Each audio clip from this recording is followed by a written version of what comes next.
Indiana News Desk is made possible in part by Smithville, Fiber Internet, Security Solutions, and Voice in Southern Indiana. More information at smithville.com. Maller Grodner Attorneys, providing legal services to clients and the community. Understanding, expertise, results. Bloomington and Indianapolis. lawmg.com. IU Center for Rural Engagement, extending IU Bloomington resources to improve Hoosier lives in partnership with communities and organizations. rural.indiana.edu, and by WTIU members. Thank you. Coming up on Indiana News Desk. Indiana University suspends a professor for 2 semesters after hosting a Palestine Solidarity Committee event it says violated rules. It's unfortunate that IU has chosen to be the first university to suspend a faculty member, but they have. The university also canceled an upcoming exhibit by a Palestinian artist at the Eskenazi Museum of Art. One Indiana farm has become an industry leader in producing beef from cattle treated with fewer antibiotics. We want a top quality steak that you can feel good about eating. Fischer Farms is following a plan developed by George Washington University. And we visit an adaptive riding center to witness the therapeutic value of horses. We'll have these stories plus the latest news from across the state right now on Indiana News Desk.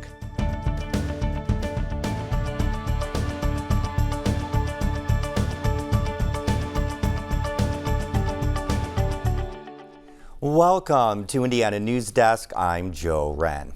Well, since the ongoing war in Gaza, how some universities have handled both pro-Israeli and pro-Palestine speech has drawn national attention. In November, Indiana Representative Jim Banks sent a letter to Indiana University expressing his concerns of anti-Semitic incidents reported on campus.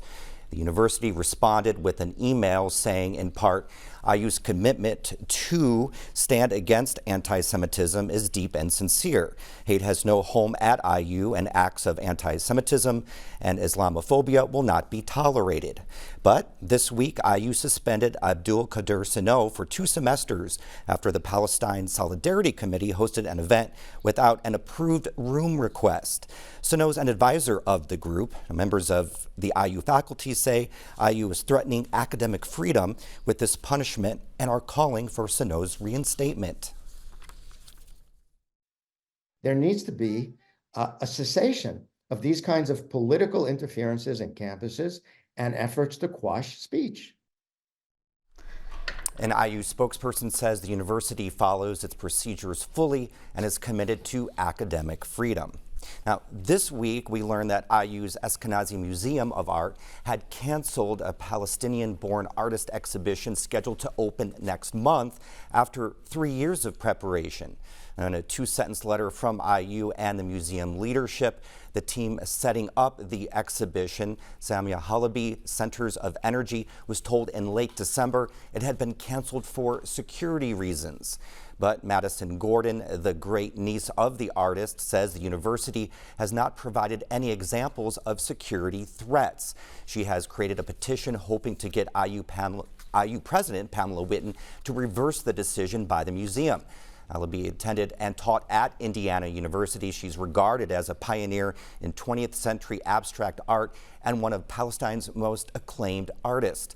The exhibition was set to run February 10th to June 9th. IU and the museum declined our request for an interview. Well, we're joined now by higher education reporter Aubrey Wright, who has been covering these stories for WTIU. Thank you so much. Hi, thanks for being here. Me. So you spoke with faculty about the suspension of Professor Sano. So what are the greater concerns here? They have a couple. They think that the suspension is the result of the university sidestepping campus policy. And some of the people who are saying this are the people who wrote that policy, so they can speak with authority. They say that Professor Sano was supposed to have a hearing in front of an elected faculty committee before being punished, and that didn't happen.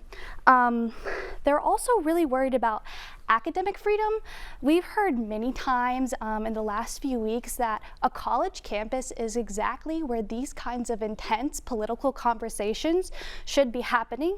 And they say that controversial demonstrations is still protected speech, and that the suspension threatens this value. So Madison Gordon created a petition asking IU to reinstate the exhibit. How's that going? It's going well. It has about 9,000 signatures right now, and it's still growing. Yeah, I was shocked too. Yeah.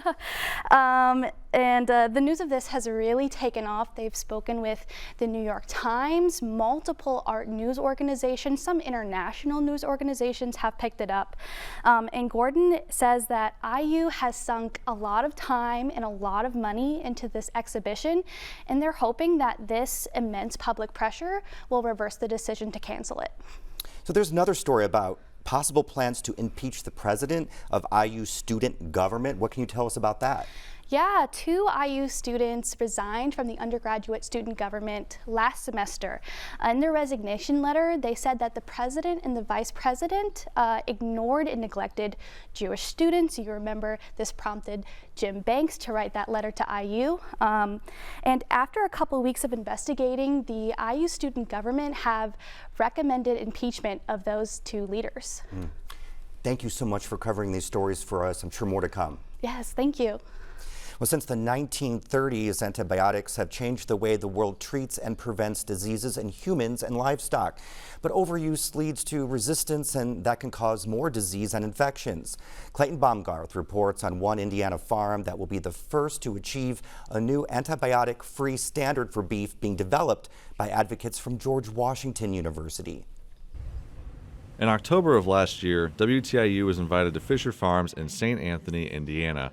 The farm, family owned and operated for 6 generations, decided in 2004 to switch from conventional beef production to a process requiring fewer antibiotics. We wanted to raise top quality beef. We wanted our beef to consistently be considered one of the best beef around. But then we also wanted to raise it in a way where our family was comfortable eating it. We wanted to do it by raising it without growth hormones, without antibiotics. From there, they began to use regenerative ag processes such as installing ponds that naturally filter and conserve the farm's water supply, capturing excess carbon by using no-till methods and planting vegetation year-round, and even reducing cows' methane production by feeding them kelp. By a relatively small investment in feeding our cattle kelp, we can reduce their emissions by 82%. It's a no-brainer. The added effort is having results. An independent team out of Bloomington has been conducting soil tests on the property to complete a life cycle analysis of the impacts. And we've shown topsoil increases from 3 inches to as much as 16 inches through this rotation. And when you think of topsoil, that's organic matter. That's carbon dioxide that was in the air that is now permanently stored in the ground. The real focus of the visit, though, was on the antibiotics side of the business. Joining us on the tour were representatives from the Antibiotic Resistance Action Center at George Washington University. They came to gather information and data on Fischer's efforts to lessen the use of antibiotics in their cattle. The group says Fischer Farms will be the first adopters in the nation of their Certified Responsible Antibiotic Use, or CRAU, standard for beef. We created the CRAU standard to give producers an opportunity to either change their antibiotic use practices, to be more responsible, to use them less frequently. Through this process verification, the farm will be audited twice a year by USDA auditors to ensure that everything measures up. Lawrence says that they first developed CRAU in 2014 for poultry, and the process was eventually adopted by Tyson a year later. Their goal is to raise the floor on antibiotic use in animal agriculture across the country. Right now, it's kind of the Wild West still in terms of the beef industry, because you've got basically conventional production with very little information and very little accountability for how and when antibiotics are used. The Antibiotic Resistance Action Center says the standard aims to create a sort of middle ground in the beef industry. On the cheaper, more available end, some producers overuse antibiotics to make up for less than sanitary and overcrowded living conditions.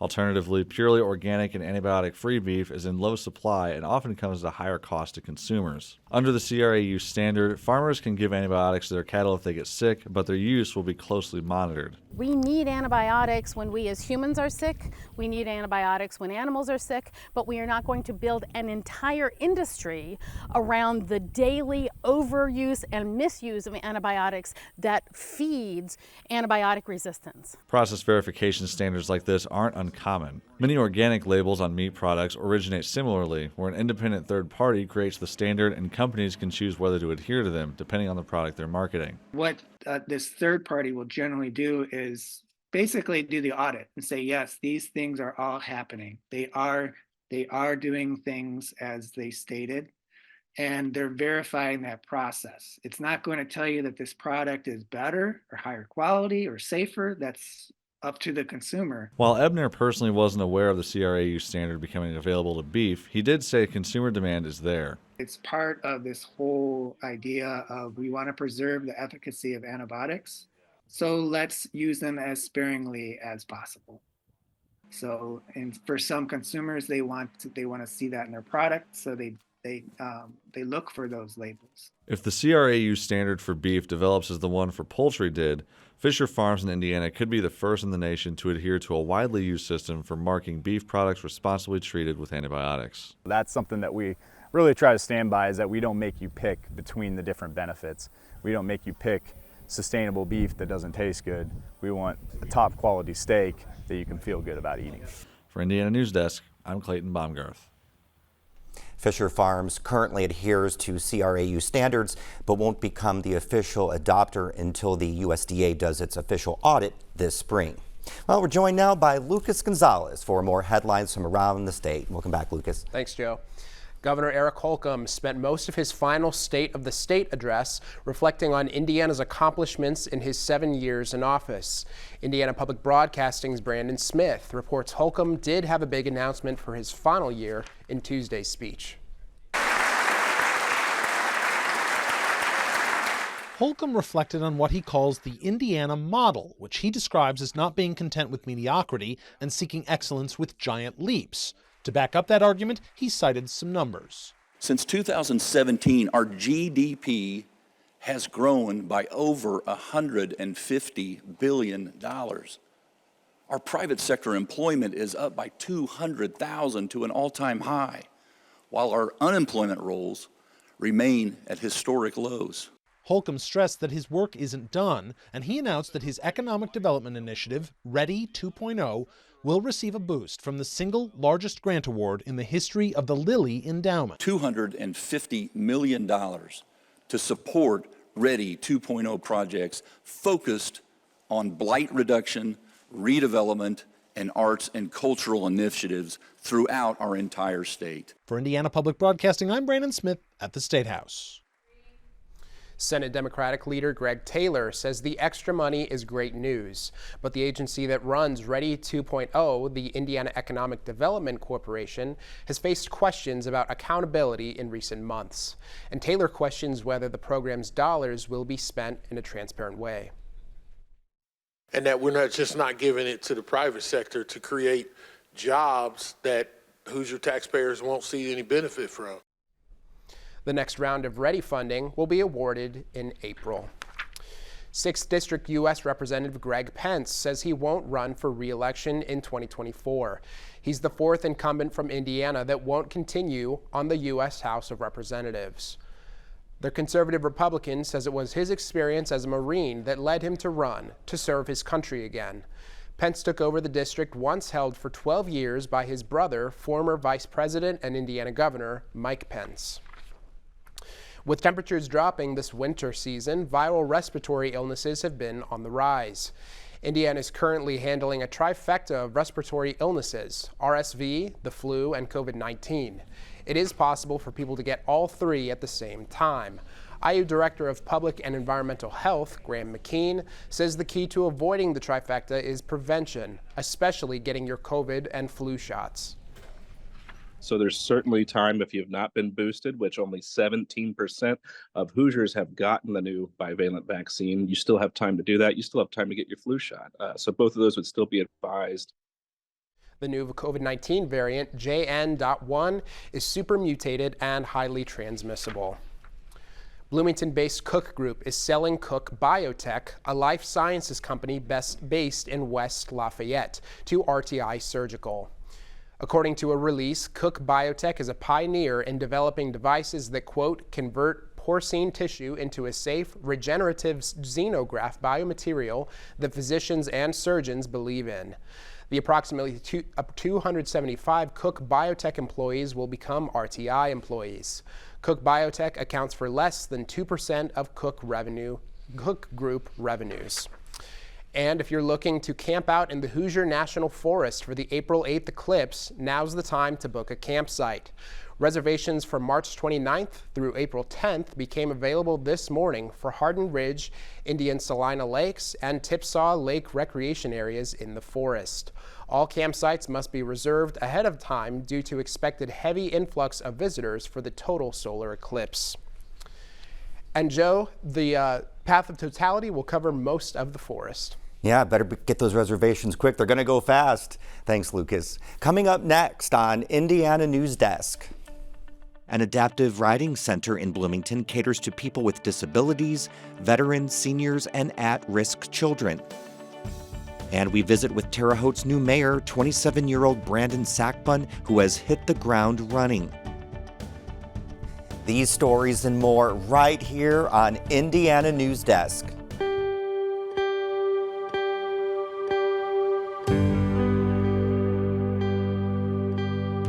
I have always believed that people are at the heart of every story we tell. Any story or interview that makes people who watch it say, you know, I hadn't thought of it in that way. That, for me, is gold. I like to be able to leave the viewer with some sort of emotion, whether it's outrage, whether it's someone overcoming long odds, telling a big story through an individual story.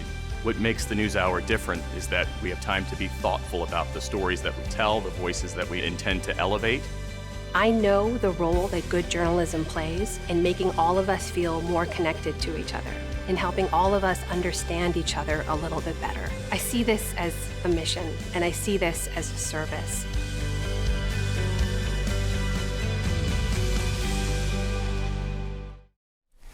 Welcome back to Indiana News Desk. Terre Haute's Casino will celebrate its opening on April 5th with a ribbon-cutting ceremony, food and drinks. The casino will feature 1,000 slot machines, 35 live table games, a poker room, sports book. Former Mayor Duke Bennett said about 10% of its gross revenue, roughly $10 million, will come back to the community. The resort's 122-room hotel will have its grand opening on May 15th. Terre Haute's new mayor says the city is firing on all cylinders after taking office January 1st. The 27-year-old Democrat is going into the job with a teamwork approach despite political party differences. Mayor Brandon Sackbun defeated four-term Republican Mayor Duke Bennett last fall. Sackbun says the transition began that night. Former Mayor Duke Bennett, he did reach out, and we honestly got straight to work. He took a couple of days off, set me up some office space, and we instantly started setting up meetings. They made up the transition team, hired and restructured city staff, and set up goals for the next 4 years. That's been truly an eye-opening experience. So we are doing some financial audits and reviewing the budget with some independent firms. We're setting the conditions to apply for opportunities. He says a top priority is updating the city's water utility. The city is also looking for grants to help attract a new downtown hotel. We want to see skywalks connecting hotels to the convention center, and we want to see foot traffic, create a walkable community. Sackbun says grants have already given the city a boost in building more housing. We took $1.8 million, cut it up into different grants, gave it to builders, which led to $50 million of private investment. He says they're doing it again, now times 5. The city and county are putting $5 million into the housing initiative and adjusting grant applications to include nonprofits and larger builders. Bloomington, one nonprofit organization is changing lives one hoof at a time. It's the People and Learning Services Incorporated, or PALS Adaptive Riding Center. It offers a variety of services for people with disabilities, veterans, senior citizens, and at-risk youth, all while developing a connection with horses. Nicole Cardano-Hillary of member station WVUT in Vincennes has this story on the therapeutic value of horses. See that gold circle? Perfect. All right, and go around her head really wide. Historically, Native American tribes forged spiritual bonds with horses, believing there was a healing power and a link to the supernatural realm through these amazing creatures. That healing power is being harnessed today by the PALS organization, tucked away in Monroe County, just east of Bloomington and I-69. The Adaptive Riding Center promotes healing through interaction with a number of horses on site. Chris Herring is the executive director of the Adaptive Riding Center. She says the center is the result of one woman's vision. PALS has been a part of the Bloomington community for 23 years. Our founder, Fern Goodman, started the program when she identified a need for folks with disabilities for outdoor recreational activities. She pursued getting her certification by going out to California and brought her knowledge back here to start our organization. All right, let's hold him still while everybody gets ready. It's okay. He's just moving his head. This riding center is unlike your regular equine facility. PALS has the capability to adapt to a variety of different people facing a range of life challenges. 1, 2, 3. Good job, Reed. We serve a wide variety of ages and folks with social, emotional, cognitive, and physical disabilities. We also we have programming for certain special areas or groups like veterans, senior citizens, at-risk youth, and also addiction recovery. Program Director Helen Seek is very hands-on with the daily operations. She says the impact this facility generates is not just for the clients, but also for those who are willing to help out. Lots of opportunity. As a nonprofit, we rely on our volunteers to be able to provide the service that we give. And the best way to get involved is the website. It's going to get you right to the right person. It's going to describe all of the positions. But we have a pretty extensive training program where they come to an orientation, tour the barn, learn about horses if you don't already know about them, and how to be around them, to if you want to be someone that just cleans up around the barn or maintains it with us. The staff and volunteers get to see the horses in action, as well as witness the transformation of those who were part of this program. Okay, then you need to pull back and say, whoa. Pull back. Whoa, down low with your reins. Whoa. Good job. Riding isn't the only way that horses can contribute to our lives. Even just interacting and connecting with them, they're wonderful mirrors of our behavior. So we have a lot of ground classes and some of our riding classes where we use the horse to help teach kind of human interaction in a really soft, not therapy way. And it's amazing watching that kind of click on for a population or an individual that was struggling to understand that when they do this, that affects the person or the horse in front of them. And those are moments that you really see this like amazing progression of their selves.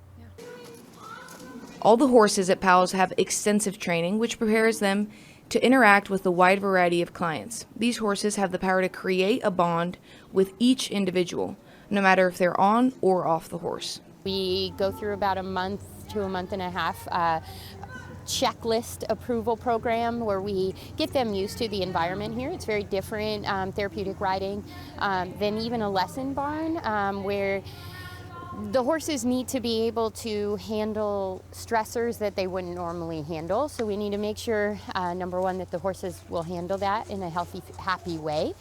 So they'll enjoy being touched all day long. They'll be okay with someone whose movement isn't calm always. And the other part of it is we need to confidently know if they are stressed or if they have something that startles them, what their reaction is naturally. We don't want to put a horse in a situation that is going to be dangerous or unsafe for them or us. Through the magic of horses, PALS is changing lives. Which color is your favorite? Green. Green. I like green too. We are a very open and inclusive organization. We welcome everyone from all walks of life. We have a scholarship program for folks who maybe financially this might be an issue. So doors are wide open for anyone who'd like to come and connect with horses. So I welcome you. You got Tell River walk on. For First City Focus, I'm Nicole Cardano-Hillary with photojournalist Dave Novak. Since its beginning in 2000, Powell says it has provided over 21,000 equine-assisted program and service hours, various educational programs, and camp opportunities. The National Weather Service says central Indiana can expect temperatures near or below zero next week. Tuesday expected to be the coldest day with a low of -5 degrees. The Monroe County Emergency Management Agency is opening warming stations at 8 fire stations Saturday through January 20th. The stations will be open from 8 a.m. to 6 p.m. Weather is already having an impact on Indiana women's basketball. The number 14 Hoosiers were supposed to fly to Iowa this afternoon for a Saturday night showdown with third-ranked Hawkeyes, but because of blizzard conditions in Iowa, the flight was postponed until tomorrow morning. If IU does make it to Iowa, the game will be a showdown for first place in the Big Ten. Both teams are 5-0 in the conference and riding a 13-game winning streaks. That's the end of this program, but our work continues online as we cover the news throughout the week at WTIUnews.org. Have a great weekend.